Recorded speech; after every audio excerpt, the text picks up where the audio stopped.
This is fine.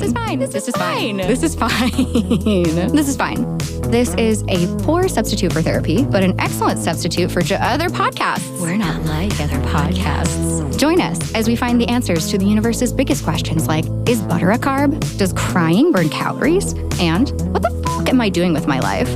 We're here to be your part-time therapist, astrologer, concierge doctor, and fairy godmother. Do you need someone to validate you today? Cool. Come on in. We're fine. This is fine.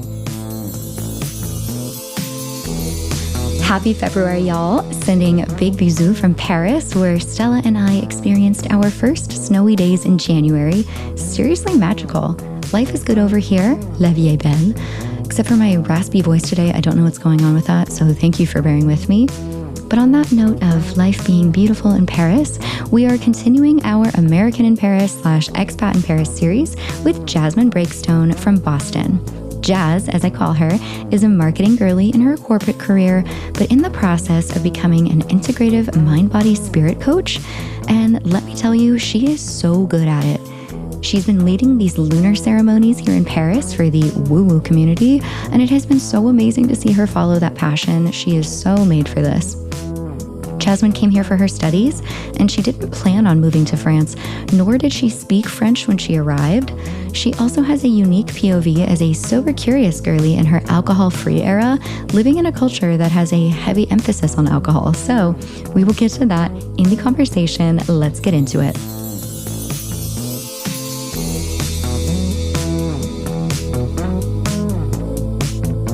Jasmin, thank you so much for being here today. Thank you. Thank you for coming to our janky little fake studio. Oh my God, no, I love it. Thank you so much for having me. It's very pink and bright, unlike my apartment. I love your apartment. It's cozy, but it's dark. Yeah, I mean, I've only been there at nighttime, so I can only agree. Doesn't get any better, much better in the daytime. But well, thanks for being here. I'm hoping we can channel I'm like, oh no, my studio's in my apartment, but maybe it's like l'appartement Cézanne, chic. No, and diptyque and l'eau d'oreille and all that. I did make you l'eau d'oreille tea, and there is a diptyque candle. Yeah, and it's very it's so cozy. Thank you. I love it here. Well, I hope everyone listening is feeling cozy right now too. Yeah, with your l'eau d'oreille tea. Yeah, make some tea. Oh, this is a good Light episode. a candle. Yeah, okay, if you can't tell already, Jasmin's very spiritual, witchy vibes, just like your girl. So this is going to be a fun episode of our expat series. We're going to talk about Jazzy's journey. Jazzy's juicy journey. Oh my God, I love this for you. Okay, we'll explain juicy in a minute as well. But first of all, thank you for being here. Everyone listening, get nice and cozy. We're going to have a fun little Parisian episode today. Jazz. Yeah, hey. You want to talk about where you're from and how you got here? Yeah, so I'm originally from Boston, Massachusetts. What up, Boston? I don't know why I said Boston? that. Beantown. I came to Paris about 2.5 years ago. I graduated my bachelor's undergrad in 2020, so right at the beginning of COVID, and I had to move back to Boston. And I graduated in my living room. Of course. Yes, yeah. Naturally. Threw my hat. My dad caught it. It was a great little moment. Wait, that's so COVID and so sad. Cute. It was okay, I'm glad you thought it was cute. I'm like, oh no, you didn't get your cap toss. I got it with my master's, so that was really awesome. Yeah. We'll get to that too. Yeah, so full circle. And right before COVID happened, I actually told my parents I wanted to travel and teach English abroad in Vietnam. Okay. And so this was February 2020. And of course, they were super shell-shocked to hear this from me. Right. And COVID happens. I moved back to Boston, and I had this desire to travel and see the world and live abroad. I studied abroad in Prague in my junior year of college, and it was just a really transformative experience. And to be in a city, a melting pot of people and cultures and languages, that was super attractive to me. And I didn't yet know what I wanted to do post-grad. So my parents really wanted to be supportive, but they were just like, why don't you go get your master's? Go get your master's. And living in Boston, there's a ton of great universities. Yeah, of course. It's like the Mecca. Yeah, exactly. 2-mile radius, you have 20 different top universities in the world. Right. But that I didn't love school, and I didn't really want any of the programs I looked at weren't enticing, and I would have been in thousands and thousands of dollars of college debt. Oh my God. I mean, tens of thousands. University, yeah. Yeah. So kind of behind their backs, I applied to grad school in many cities in Europe, London, Amsterdam, Madrid, a few places in Portugal, and Paris. And I visited Paris when I was studying abroad, spent my 21st birthday here with my parents. And it was just such a magical moment for me in turning 21 and living, you know, essentially by myself in a different country and meeting my parents and having this magical experience in this incredible city. And I was the first university I got into, and I just knew in that moment I had to come. You're like, it's Paris, of course. Yeah, exactly. So it took me some time to get here. I originally got in January of 2021, but when Biden got into office, he closed all the borders, and it was really next to impossible to get a visa to France. So I delayed till September of 2021, and I arrived September 10th, 2021, and I've been here ever since. Amazing. Yeah. And now I'm thinking, oh my God, I was here November 2021 Oh my gosh. We could have run into each other. Wait, why didn't we? I know. And then I was here again in 2022, and we still didn't run into each other. Like, it's still baffling how it was only a few weeks ago that we really, 2 months ago. Yeah. I was like, wait, the passage of time is such a trip. 2 months ago. Yeah. At the bar crawl, right? Yeah, at the bar crawl. Another classic. Yeah. Oh my God. Another pivotal moment in my life. Yeah. That bar crawl. Yeah, it happened. What was it? It was the moon in Cancer in our 11th house of like friendship, like communities and friends. And Venus was conjunct. No. Something happened. Venus had a moment. It was like something happened. I think Venus was on your ascendant and my sun or something like that. Something like that. Yeah. And we met. Our eyes locked at the bar. It was, of course, we looked up like the chart of like the moment we met. Literally. I think it's been a really positive ripple, and I think both of our lives, and there's so many similarities between the two of us. Yeah. And both Virgo ascendants, naturally. For sure. For sure. But it's so cool to have this friendship, unfold in your point in Paris, and the journey that you're on, and season 1. Yeah, and I'm in season 3. Yeah. So it's crazy and really just rewarding or fulfilling almost to have this relationship unfold. Yeah, enriching. That's a great word. Thank you. Yeah. Thank you so much. You're so welcome. But I love that your POV of getting here wasn't like, oh, I had Paris posters in my bedroom and I studied French my whole life. Like, that's like, I think what a lot of people anticipate when they think about like an American moving to Paris, right? Yeah. Yeah. It's crazy when I did move here to then have moments of my childhood and my past really reflect Paris almost. Interesting. Highlighting moments where, so the reason why my 21st birthday was a big moment for me and to have it in Paris is that I'm actually named after jazz music. So jazz is sort of my nickname, and I grew up listening to a lot of jazz music. And I think I grew up with this idea that, Paris is a place for jazz and the sort of music and the piano and the saxophone and the trumpet and street buskers and all this stuff. Yeah. And there's this Sarah Vaughan song called April in Paris. And I was born in April. My birthday is April 20th.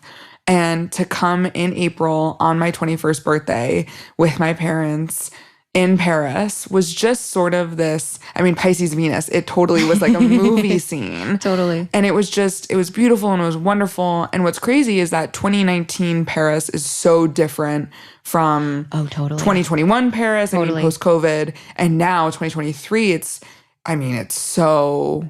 It's a different vibe. Yeah, completely different vibe. Yeah.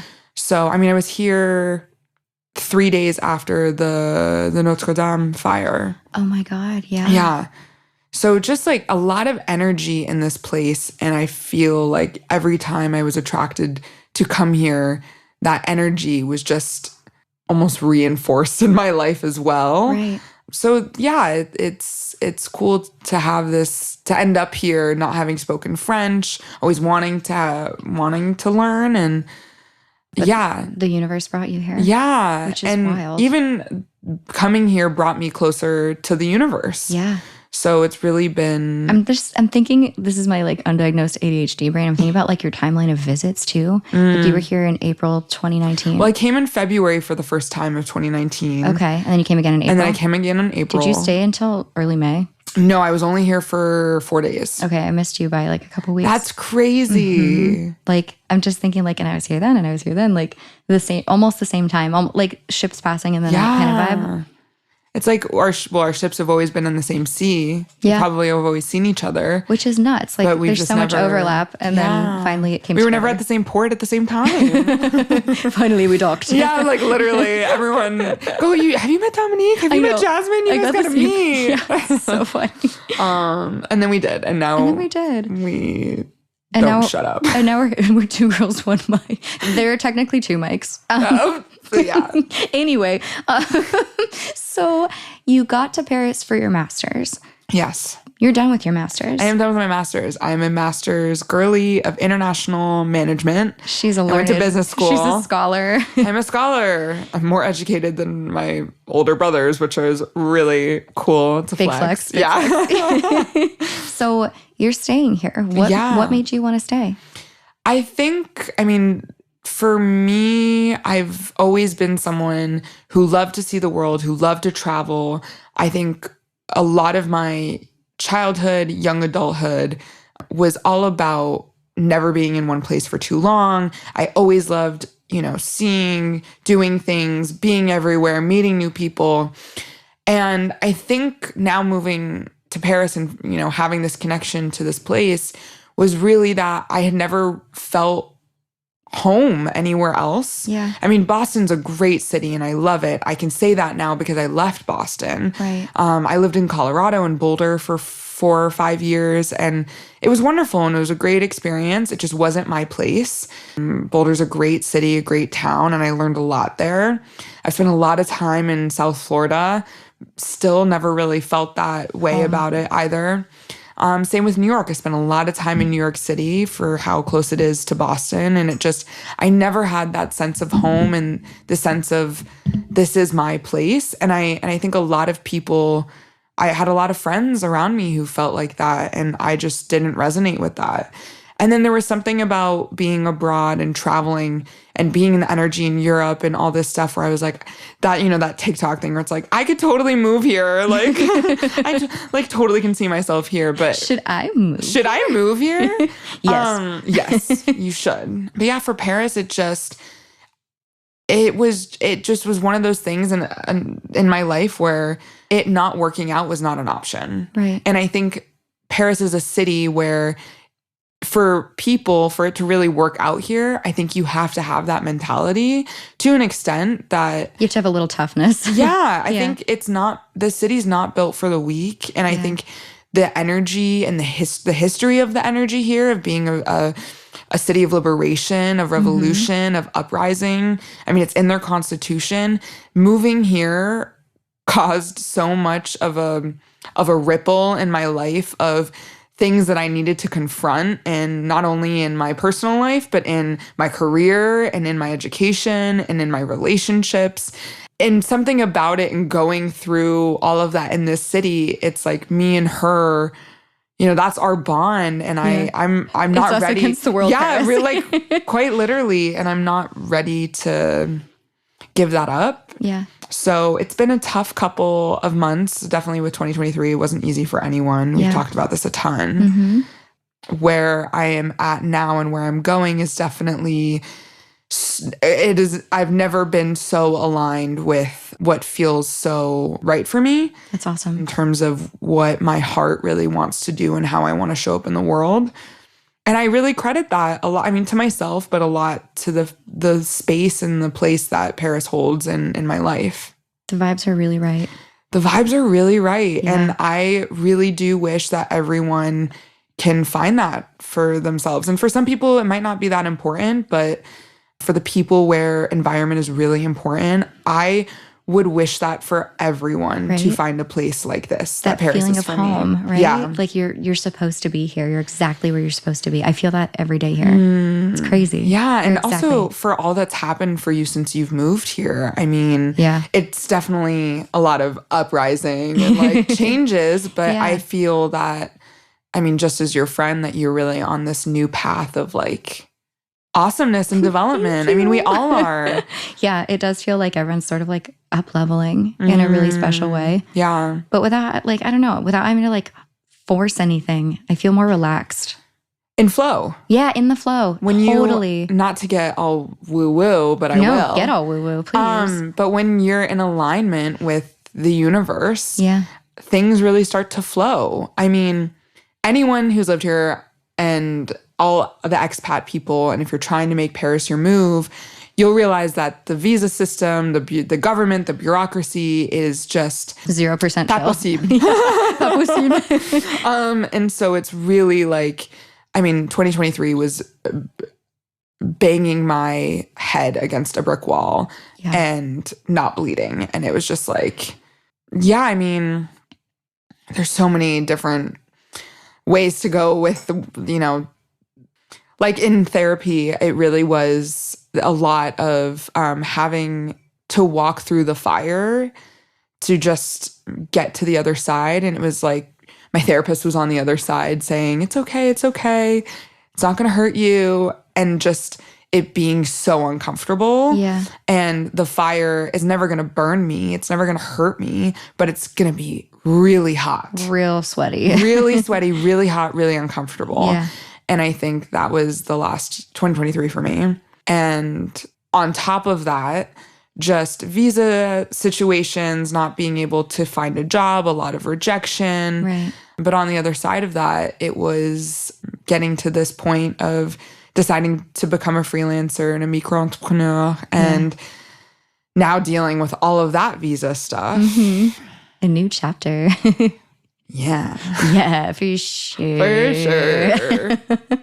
Oh my gosh. Okay, so you just pronouncing I can't even do it. Micro-entrepreneur. Yeah. Okay, so you got your master's here. Was it in English? Yes. So the university was in French. It's a French university. Yes. And the master's program was an international program in English. Cool. So I came to France with no French. Wow. Yeah. I tried Duolingo. I tried, you know, all that stuff. You know, I'm such a stan for Duolingo. I know. And I really applaud you for it because it just you. wasn't my thing. It's not most people's thing, to be honest. I mean, I want to be a Duolingo girly. Yeah. And I really... Let me guide you. Yeah. Okay. Please be my guide. Yeah. What was it, like a 404-day streak I'm that on like you day had? 401 right now. That's super impressive. Oh my Could God. not be me. I busted it out. There were two Italian people at the bar the other night, and I was like, "Oh, sto imparando un po'," and they were like, "What the fuck?" And I was like, "No, It's me. it's me." And I was like, Dominique. I was like, "Conosco solo 5 frasi," and they were like, "No, you speak so well." And I was like, "No, conosco 5 frasi con Duolingo," and they were like, "Oh my God, what?" And so I like whipped out Duolingo, and the sentence is like, "Sono una farfalla." It's like, Okay, but that oh my accent. God, thank you so much. Molto bene. Molto bene, grazie mille. So anyway, Really trying to get that Italian passport. really get that. Sanguini, like what is it like? Oh my God. Anyway, sorry to derail you, but you came here not knowing French. No. Now you're a bilingual girly. Yeah.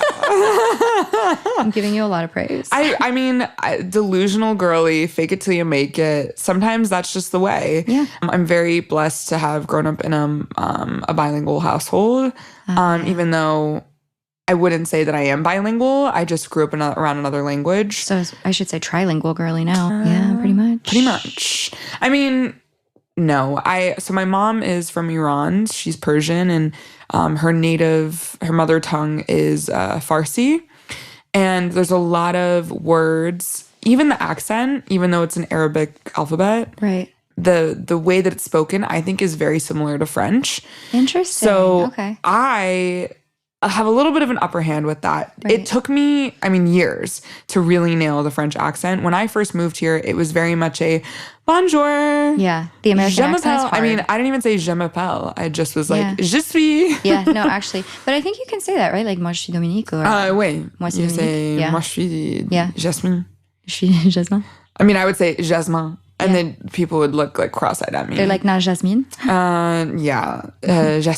It's a whole thing. That's a whole thing. It's a whole thing. We don't have to get into it. We need a whole separate podcast for why I'm not Jasmin.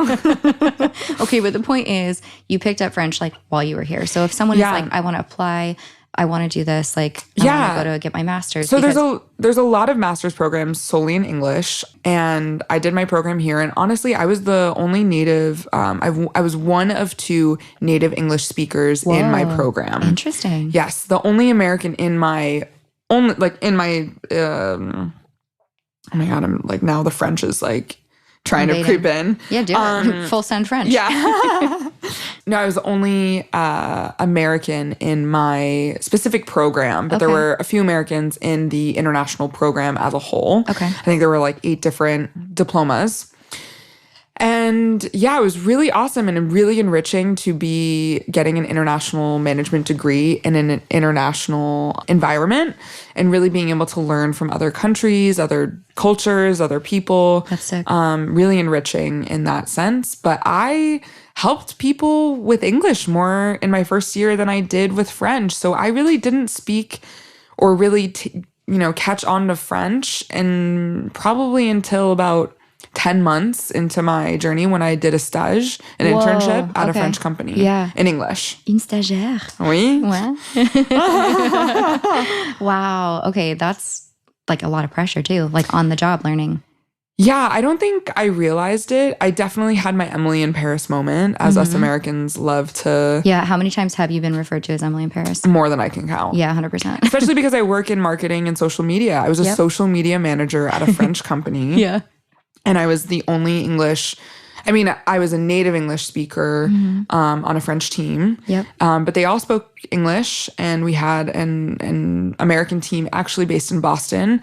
Cool. So it was really cool, and it was an amazing company, an amazing experience. But yeah, the hardest part was the social aspect of being in a French environment and not being able to connect to many others socially. Right. Because even if you work in English, the social aspect in the majority of companies here are in French.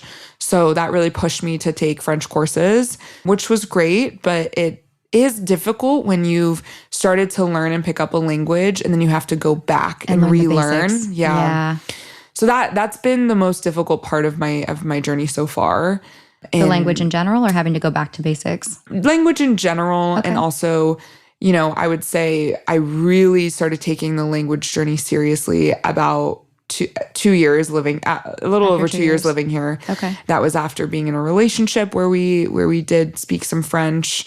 Social stuff was in French. I had a lot of in French is helpful. Yeah, you start to pick up, especially in certain environments, how to understand and to speak. And there were some aha moments in language class where you're like, oh, that's what they're saying. Right. That's the verb. Right. And then with conjugations and sort of sense and structure, and then you have the way that French is spoken, and then right, which is totally different than when you learn in a class. Exactly. Yeah. This is probably said so many times. The hardest part was the relearning, and that Virgo rising really comes out. It really does. Yeah, she's a perfectionist, baby. And she's here for some language and some words. Exactly. Very Mercury ruled. It just reminded me when you're like, oh, that's what that means. I had this moment the other day where I was thinking about the term that we use in English as well, faux pas. And I'm like, wait a minute, because I've been saying like, faux pas, but il ne faut pas, right? Which is different than there's no pronunciation difference in what I'm about to say. So faux pas, like FAUXPAS, right? Like a false step. Yeah. But then il ne faut pas, like you shouldn't do that, is FAUTPAS as well. But like it's not step in that case. But it's like you shouldn't do that. Il faut, like they do. Like he does. No, like il faut faire quelque chose. Il ne faut pas.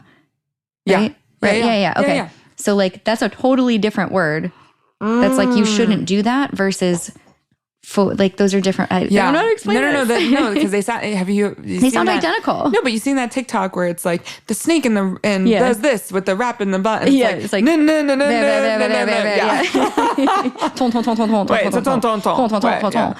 Yeah, same but different. Yeah, so it's like totally spelled different, and the words mean different things. Like pas in like one context means step, and pas in the other means not. Yeah, and like faux in one is like false, like faux or faux, and faux in the other one is like falloir. Like a verb, but it's conjugated to il. Anyway, but it sort of means like a faux pas, like you shouldn't do it, is a false step. But like also il ne faut pas. Right. I'm like, which came first? Yeah. Anyway, sorry for going off the rails. No, we appreciate the French lesson. Also, if anyone French is listening to this, please tell me. Like, which one is it? Is it il ne faut pas, or is it like faux pas? Like I don't know how to answer. Yeah. I couldn't answer that question. Okay, sick. Anyway. But I support you in finding that answer. Thank you. We will dive on a quest of this totally irrelevant, inconsequential topic. It will consume me until I have the answer. Slay. Much like color season analysis has consumed every fiber why of my was being. everyone so... Their panties were in the twist? I know. What's up with that? No one wants to accept that I have neutral skin tone. But that is neutral doesn't exist. What are you talking about? I know. It's like, I don't want to live in your binary undertone world. Like, let me be. Let me exist in the neutral. I'm an olive skin tone girly, so you are olive. I'm very olive. My mom was like, "Are you pale olive?" to me, and I was like, "Just because Dad's olive doesn't mean I am." No, but like maybe, who knows? Anyway. Okay, so your language stuff has been one of the bigger challenges, as well as visas. But we don't have to get into PTSD today. We can keep it moving. My sternum, and what is it? It's just tightening. It's tightening. Yeah. So that's like just one of the many things that like come with moving to a new country. Yeah. How do you feel like you adjusted to living abroad after living what I'm assuming is most of your life in the US? Yeah. I mean, there's tons of culture shocks. It's funny, I can't think of a ton. It's always when it's in the moment that it I mean, I think because I my first sort of sense of culture shock was when I did study abroad. I like totally... So you got that out of the way a little bit. Yeah, I am totally that girl when she studied abroad in college, and it was her whole personality. It is me. I am her. We are one. You studied in Barcelona? In Barcelona. No, I went to Prague. Praha. And I totally had an Instagram that was like, Praha.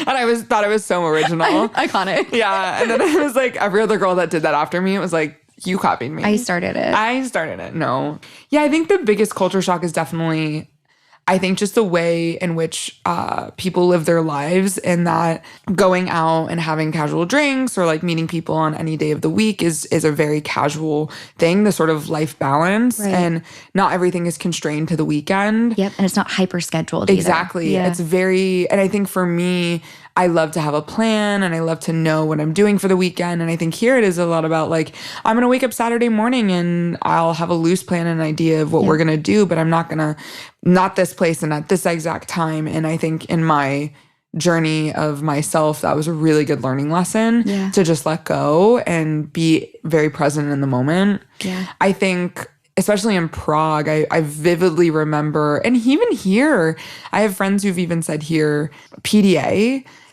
is very different in Europe than it is in America. And I remember that being the first culture shock of like being on the escalator going down to the metro and people just like slobbering and like macking. And it was very uncomfortable, that sense of like discomfort of like, I don't know where to look. Get a room. Like, yeah. And but that's not a thing. Yeah, it's not a thing. And that I would say was the biggest culture shock. And I think even Parisians are really nice. Yeah. I think that is, sort of cliche of this French stereotype. I mean, as any big city, there's going to be moody people.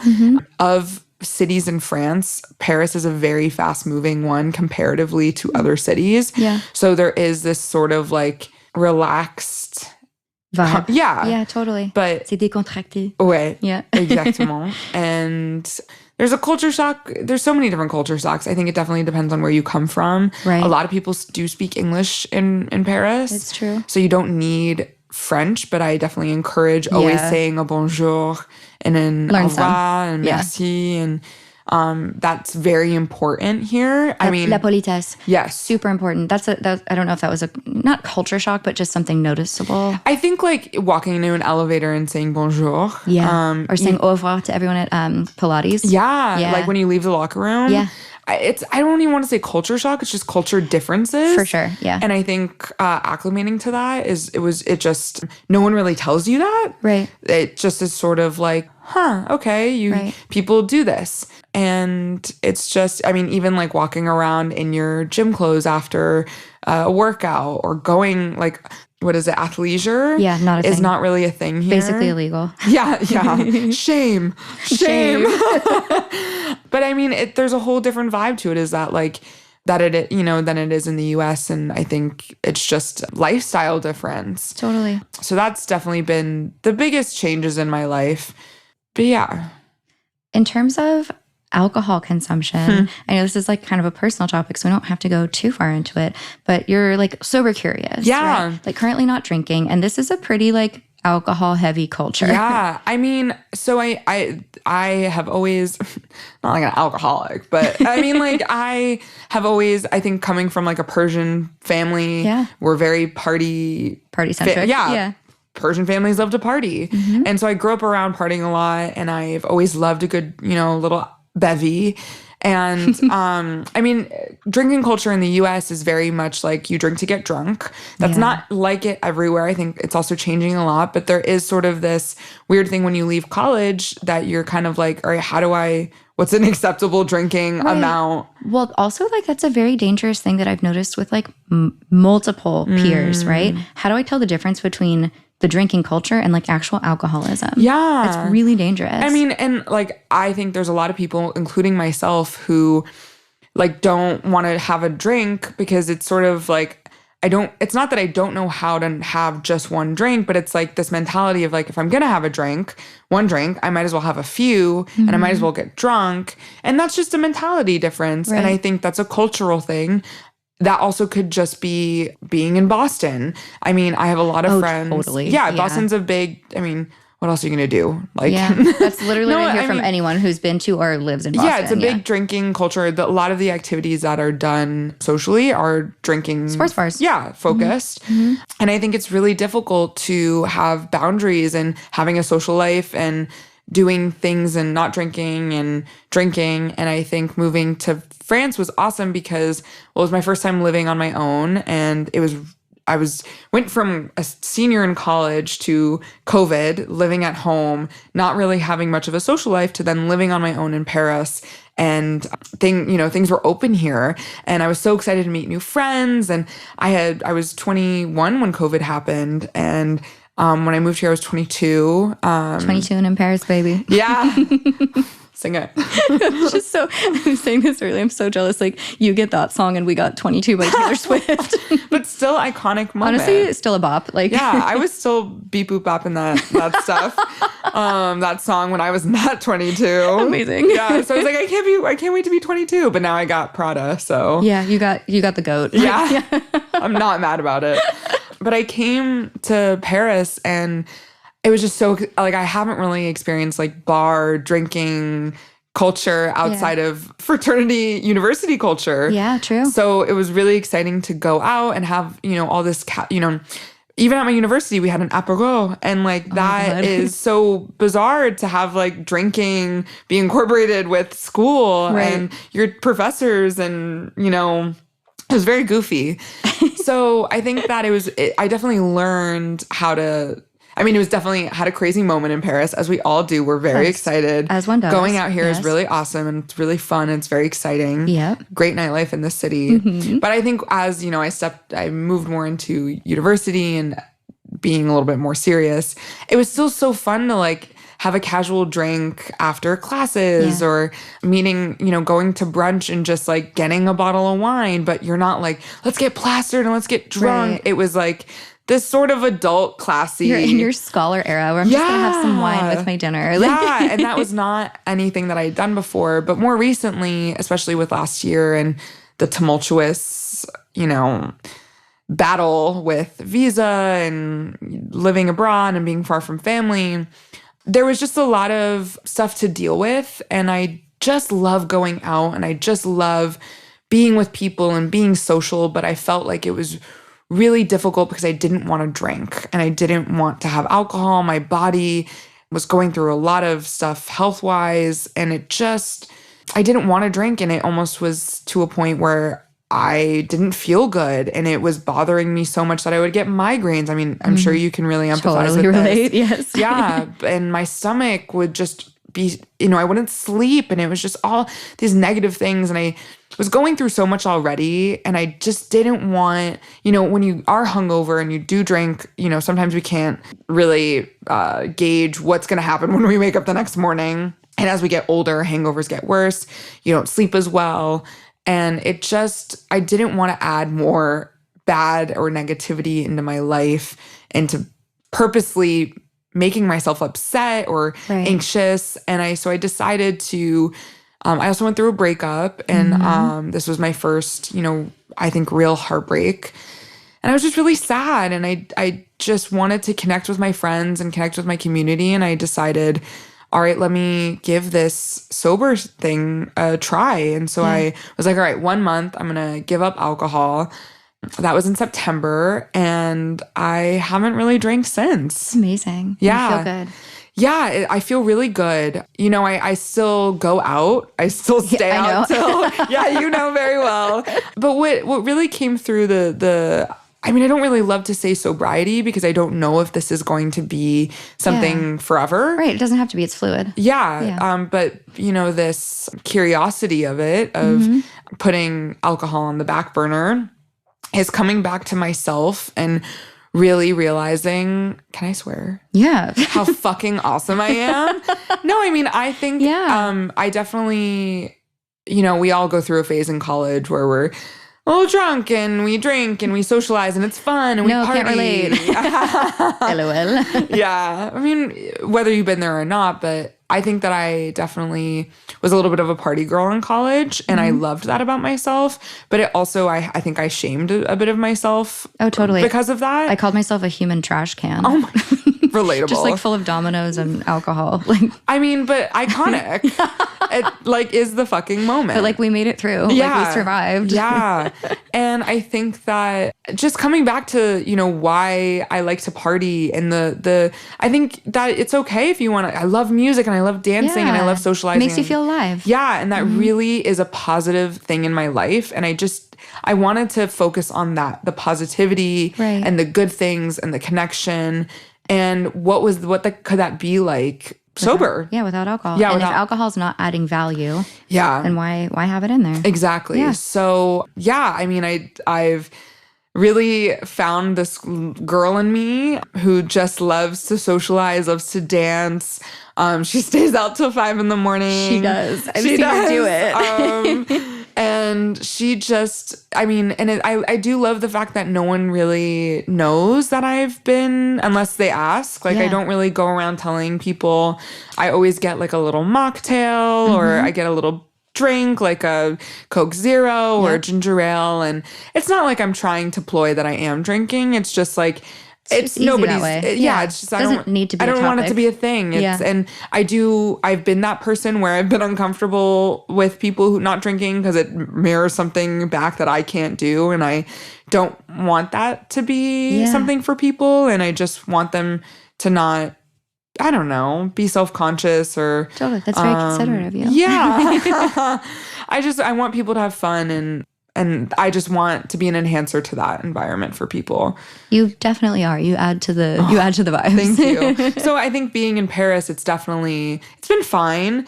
I think there was an adjustment of how many Coke Zeros can I have? You actually consume, yeah. Yeah, because then I'm just caffeined up. Yeah. And I'm just it hurts my stomach, the aspartame or whatever fake sugar they put in here. I can't do the aspartame. Yeah. I don't know how you do it. I'm one and done. And so it's after that, I'm going to want to waterboard myself. But it's nice to have like something in your hand too. Yeah. So it's just like finding different, sometimes asking bartenders, like, can you make me a mocktail? Yeah. And, even them being, having fun with that. And there's a bunch of cocktail bars that already have sans alcohol. Sans alcohol. Sans alcohol. I have been noticing more and more lately the options for mocktails on menus. Yeah. It's nice. It kind of annoys me how similar it is in price to the actual alcohol. Yeah, I'm like, it's just juice. Baby girl, it's juice. But you know what? Like, if that is how I can have fun in the night, Participate socially. Yeah, like, all right, we're all hurting together. Yeah. I mean, I love it anyway. But I think this is such an interesting POV because you don't hear a lot about sober curiosity or an alcohol-free era in a European culture, right? Yeah. I mean, maybe you do. I don't know. I haven't personally. Yeah. I mean, I think for me, I've always felt really supported I've never felt pressured by people in Paris and by the expat community or French people or any European, since living here really, being like, take a shot, blah, blah, blah. And it's like, if I don't want to, no one's ever going to shame me or judge me for that. And I can't say the same about that in the US. Yeah. And that's not, maybe that's the environment that I was in, but I definitely do feel that there is sort of like, this discomfort. And the relationship with alcohol is definitely different in the US than it is here.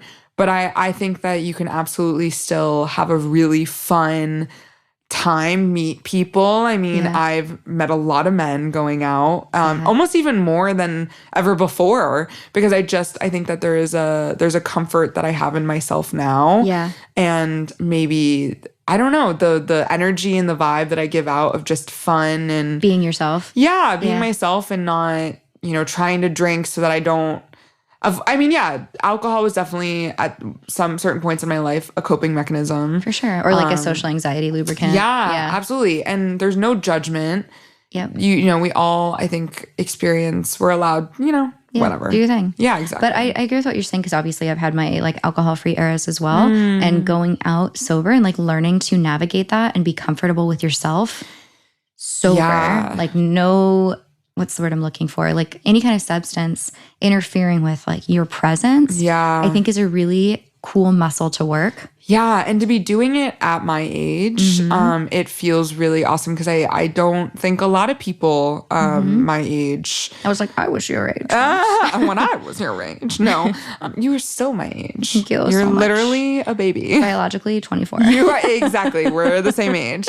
But yeah, no, I think I really like this for me. And I have one of my best friends in the US is also trying this out as well. We're kind of doing it together. And I think being in support of each other, it's really awesome. And as like my frontal lobe is forming at this age, I just finished. I mean, no one tells women about the age that their frontal lobe forms, that how much changes, that the second puberty that we literally go through from 22 to 26. Yeah. Your body changes, your mind changes, your desires, your likings, like all this stuff. So many things change. And then apparently menopause rewires your entire brain. So that's a fun thing to look forward to. At 45, 50, when does that happen? I hope never, but we have many years. Yeah, we got a little while. But I love that you've been able to navigate both the concept of alcohol-free or sobriety, whatever you want to call it, but also just being happy and comfortable with yourself and still being extroverted and social in a new country, in a new language, with new people. That's so many things at once. So please give yourself credit for that.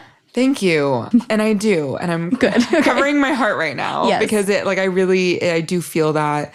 And I think with all of that, it wasn't easy. It wasn't hard. It was very hard. It was very difficult. But I think all of that happened so that I could get to this point in my life to really move through my heart center. And that's just my divine path and the universe's plan or whatever. And really what is in alignment for me. And, this new journey that I'm about to embark on for my career is definitely really aligned with that. Let's talk about that too. I also am alignment or aligned could be your secondary word besides juicy for 2024. So you really are in alignment. I feel that. And I mean, even when I was saying, banging my head against a brick wall. Yeah. I'm still hurting from that. Yeah, me too. I got a bruise. I got a welt. Yeah. But really and we talked about this a lot, when you surrender to everything. I mean, there was a moment a month ago where I was fully going to leave Paris because what I wanted so badly was a CDI. I wanted a French company to hire me. A secure job contract from the government, which you basically can never get fired. Yeah. And it gives you a lot of security in France. And security has never been something for me. I've never longed for that.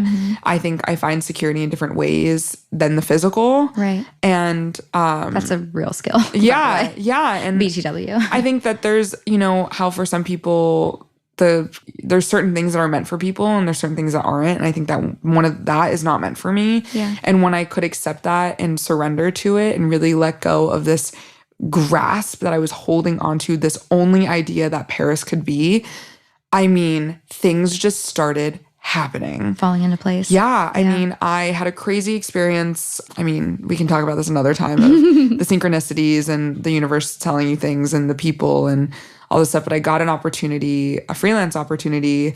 And part of that opportunity was going and leaving the country for a bit. But it was a job opportunity in France. And this required me to become a freelancer. And becoming a freelancer, you need to go through all the steps, kind of like setting up an LLC in the US. You do something like that here in France. Except in the US, it takes 24 hours. Yeah. Here it takes 8 to 15 weeks. Yeah. But what ended up happening to me is that when I decided to go on this path, things just started happening. I set up my business in 3 weeks.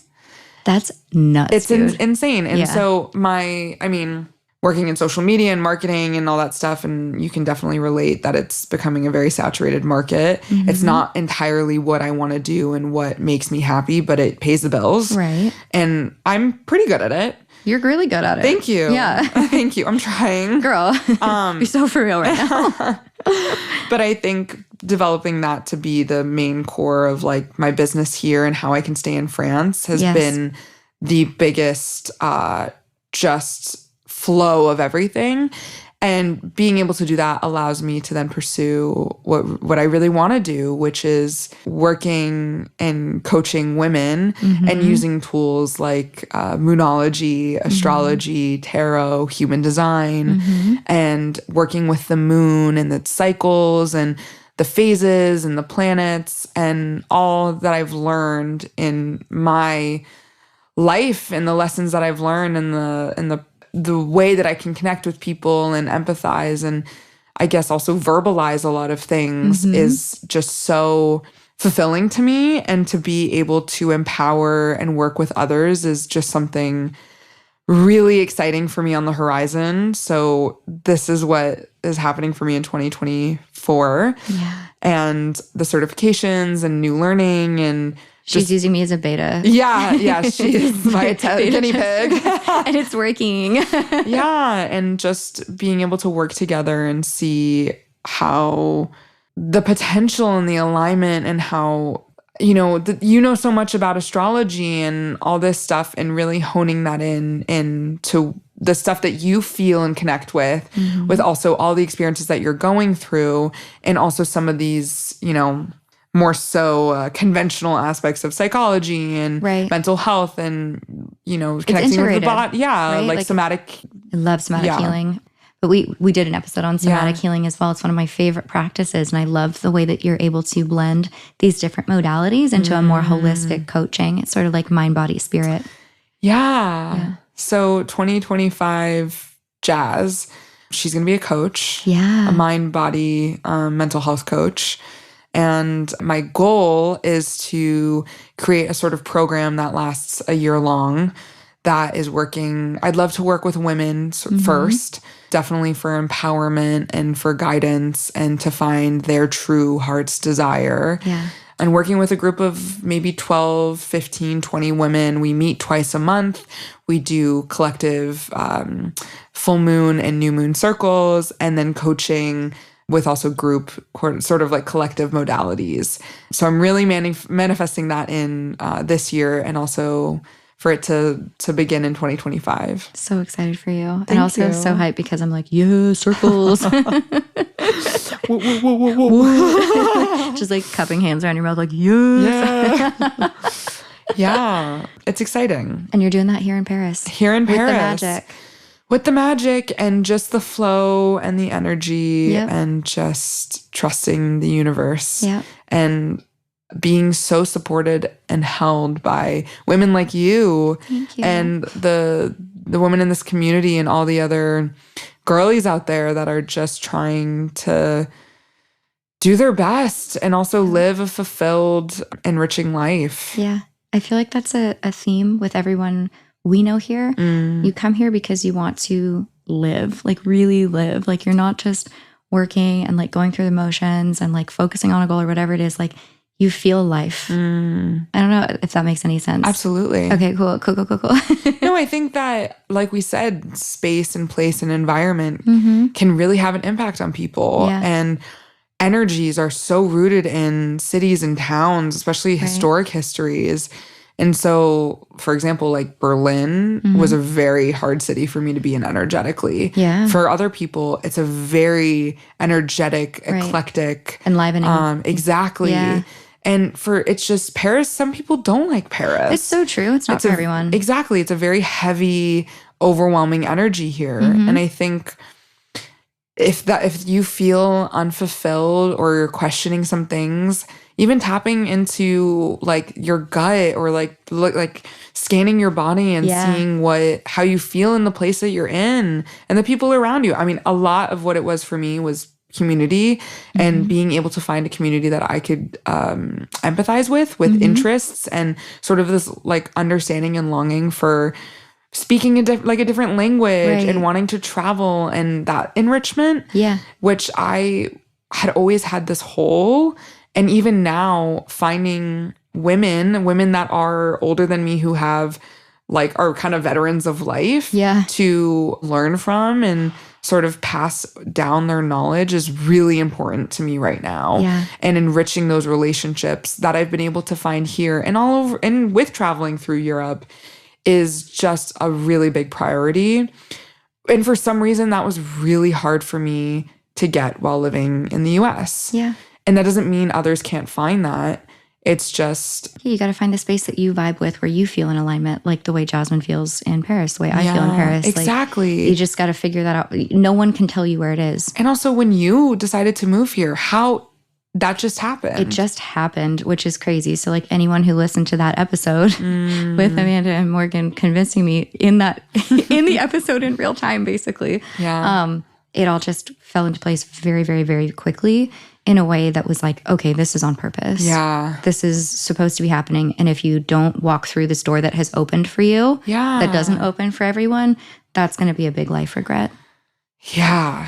And I'm so proud of you for doing that. Thanks, girl. That is like a really big step. I'm so proud of all of us, all the girls and and men too. All the boys can join too. Yeah. I mean, anyone. The girls, the gays, the theys, and the boys. And everyone in between. Yep. No, I think that it takes a lot to look inward and be like, I'm not happy. I don't feel fulfilled.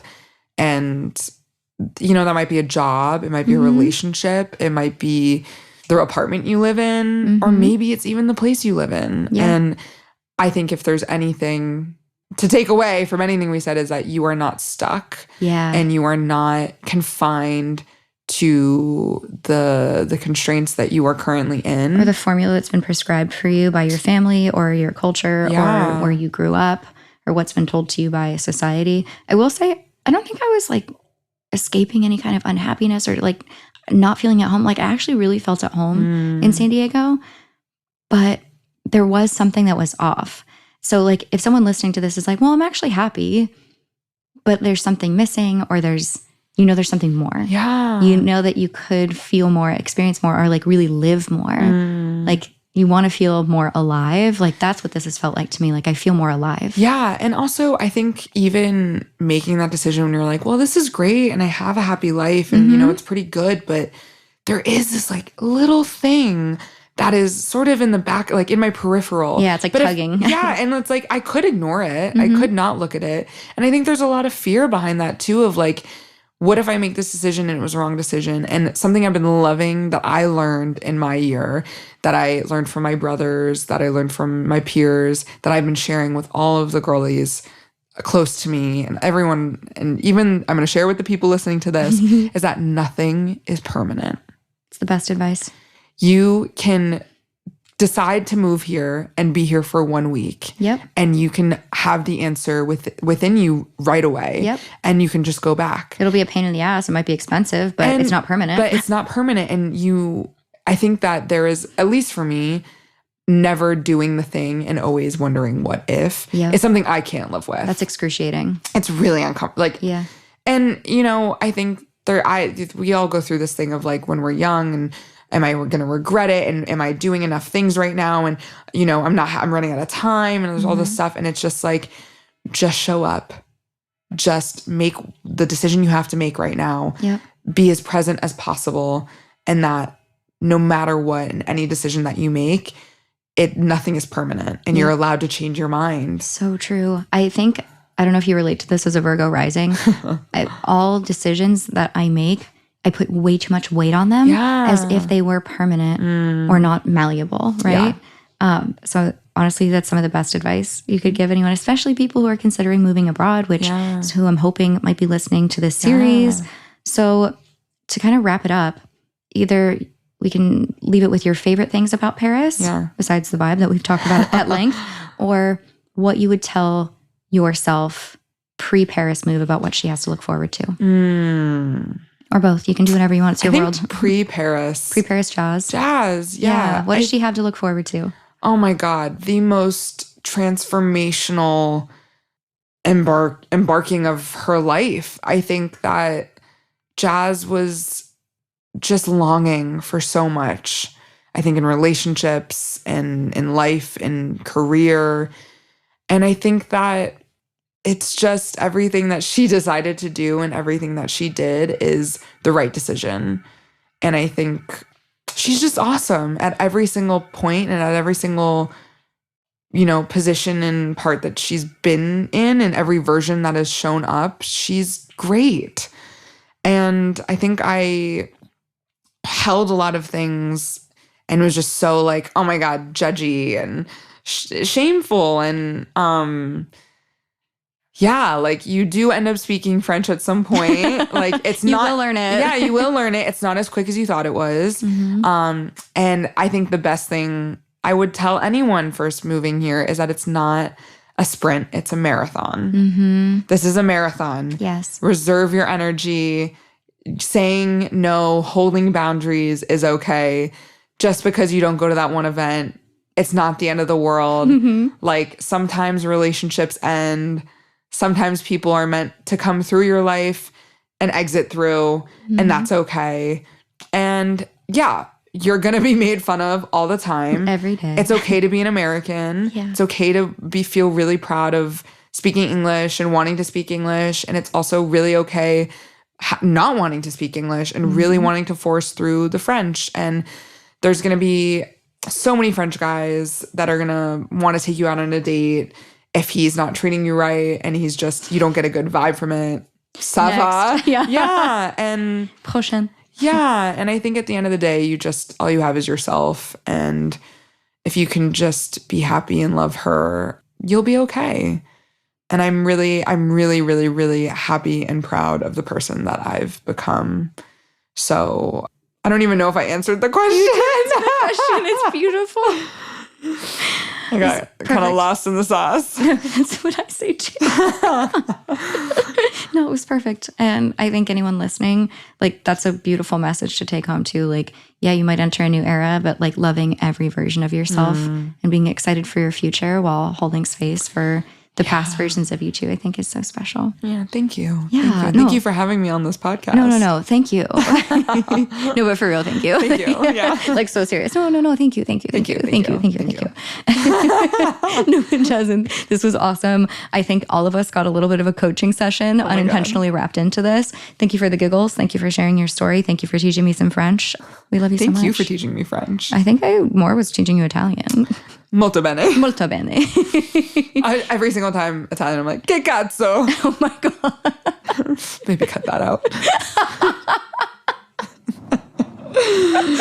Oh my gosh. We love you. Thank you for being here. If people want to connect with you online, we have linked all of your socials, whether you like it or not, in the episode description. Thank you for that. Please connect. Please reach out. I love talking and meeting new people, and I'm here for all of you people and girlies, theys, them, guys, all of it in between. All the above. I'm here for you if you just have any questions or want to reach out or are interested in coaching and moon stuff. Moon stuff. Yeah. Okay, we love you. Thank you. We love you. I love you.